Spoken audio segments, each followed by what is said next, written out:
One of my favourite things about making Unsung Heroes is when I come across a vehicle or get suggested a vehicle which is so outlandishly different to the norm that it could either go really right or really, really wrong.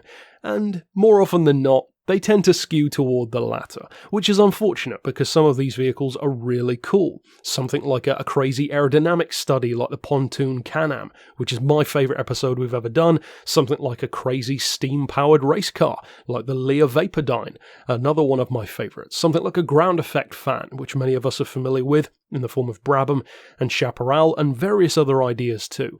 The commonality is though that most of them don't tend to work. Sometimes literally, they don't even get past the concept phase. This one, though, had a lot of promise, and in a funny kind of way, the idea behind the car has never really been a failure. It's just not necessarily best suited to this application. So in that way, it has some interesting parallels to the gas turbine, which of course is my favourite engine, but it often has drawbacks when fitted to a car or a motorcycle due to its nature. On this occasion, similar parameters apply. So, to get into the story behind the Air Car, as it's called, the Curtiss Wright Model 2500 from 1960, you need to look into the company first, because for those who are unfamiliar with Curtiss Wright as a brand, they were actually an amalgam of brands coming together, 12 different manufacturers in 1929 to form Curtiss Wright. And by the end of the Second World War, they'd become the single largest aircraft manufacturer in the United States, worth an equivalent, in today's money, of $11 billion. Now, after the war ended, they decided to turn their attention more to experimental vehicles, but still with military tie-ins. And one of the things that the military could always use, of course, is vehicles that can go anywhere. That's kind of the point of a lot of those vehicles. And as with many great inventions through time, you can have this sort of military bleed effect, which is what I would refer to it as, where something is intended for military use, but can then inadvertently benefit the mass audience as well. And sometimes you see that in motorsport, sometimes in the military, sometimes in space travel. You'll have things that kind of bleed down into the wider commercial sphere and become something that many of us even use every day, for instance. And that was certainly the intention behind the Air Car. Now, this particular vehicle seems to have had, from what I could find, about 6 or 7 different forms, or at least 6 or 7 of them being built, prototypes, various ideas for production, military ideas, and that could be wrong, but as I said, that seems to be the case from what I've found. Now, a number of different websites have discussed the car with varying degrees of backstory and in-depth details, but the initial prototype, nicknamed the Hippo, had an 85 horsepower Continental engine. It could lift up to 12 inches off the ground and do a quoted 35 miles an hour or so. So that's a pretty good start. They tested the vehicle and found that it could do about 35 miles an hour on flat land and even over water. A very promising start. The problems began to arise, however, when they took the car on an uneven surface.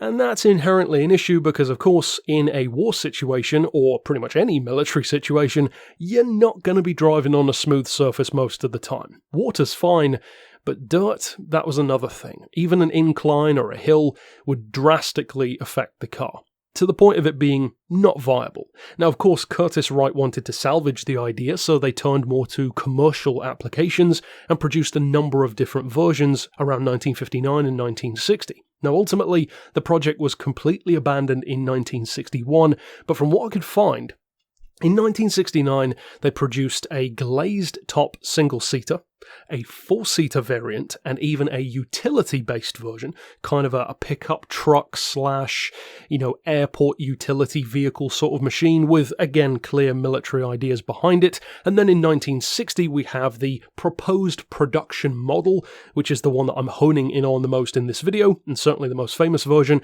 and a 2-person design nicknamed the Bee, as in Bumblebee. And I would say that the second most fascinating thing about this car behind its propulsion system is actually the size of it. This car is a lot bigger than it initially would lead you to believe. When you look at a photo of the car without context, it doesn't look that large. It looks like a 2-door convertible of some kind. Fairly forgettable in terms of design, just looks like a big box in effect. This is a very large car. It's 21 feet long, 5 feet tall, and in particular, 8 feet wide, which dwarfs most modern supercars. And that led to a very unique seating arrangement in this vehicle because it is a 4-seater, but you sit 4 side by side, which really does highlight just how wide this car was. Now, the vehicle is powered by 2 engines, of course powering 2 independent 4-blade fans, directing air downward, and then on the sides of the car, in addition to that initial lift, which it of course causes, you have sets of louvers which can be opened and positioned in different ways to cause the car to move forward, back, and of course to steer. Very similarly to a hovercraft in effect, but just with a car's body. Now, each of those engines produced about 180 horsepower, so a significant upgrade compared to the prototype, but it still, as far as I can tell, wasn't an overly quick car. Some quote speeds of up to 50 miles an hour. The general consensus seems to be more like 38, again on flat roads and off-road, and there is some pretty interesting footage of the car even being tested at Daytona Beach, where you can check it out in action. Now, of course, one of the inherent issues with having a hovercraft type vehicle, as modern hovercrafts, and certainly way back in the day would show as well, is that they don't tend to be the most precise. They move and turn and shift in very broad strokes. There's nothing precise about a hovercraft. It requires a large area, and just imagine if this had become the norm, how many cars you'd have floating into each other, drifting between lanes from unexperienced people driving them. It would be probably a pretty dangerous system, even only at 30 miles an hour, and incidentally, controlling the car is done in kind of a familiar and unfamiliar way. You have a steering wheel like a normal car, but as you can again see in some of those videos, instead of a throttle pedal, you have a boat-style lever in the center of the car where you adjust the throttle.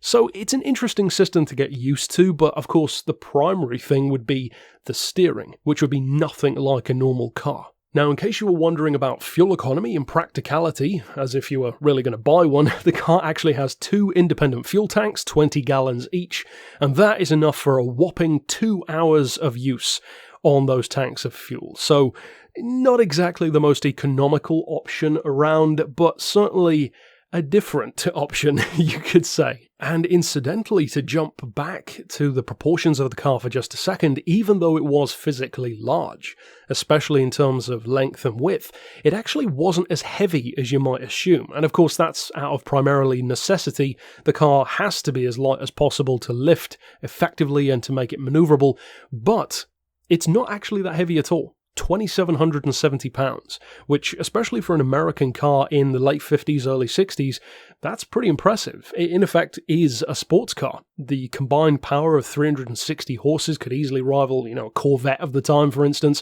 and the weight is very good as well. So, on paper, it's actually kind of an impressive car.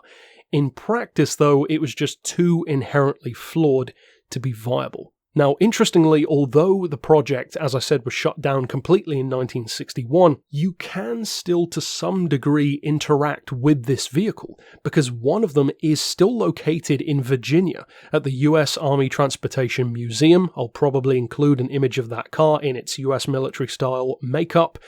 Not exactly in pristine condition, but still looks kind of cool. And a second one, which you can also find images of on Google, a very bad condition looking one, can be seen on eBay, or at least it could in 2015, where the car was put up for sale in a completely unrestored form. Now, I'm not sure what the price of that was or if it's sold, but it is interesting to see that for a car which could easily have just been completely destroyed or lost to time, at least some remnants of it do technically still exist. It's not the kind of car that you'd probably restore and use all the time, but it would make a very nice collector's piece, or certainly a museum piece. I'm kind of surprised actually that nobody picked up that car to do just that. Or maybe they did. Ultimately, though, this is easily one of those episodes in a similar way to the car which we reviewed with a massive fan on the front, which its failure is obvious. Of course it failed in retrospect, but I still applaud them trying something wacky, so different. And of course, back in the 50s and 60s, America was all about that kind of stuff, with gas turbine concept cars and air cars like this one, some of them with military use, some of them commercial, and some of them like this one with a little bit of both. Ultimately, I believe it's an unsung hero, less because of the impact that it could have had on the broad motoring world, and more so just because it's a cool, wacky, easily overlooked car that deserves more attention. But overall, that's it for this installment. Of course, if you are new to Unsung Heroes, be sure to click the playlist here on screen to check out all of the previous episodes. And of course, if you want to vote for this car in the polls of popularity, click the link down below as well to go over to the Discord chat and support this car if you love it. But that's it for this installment. I'll see you next time, and for now, as always, thanks for watching.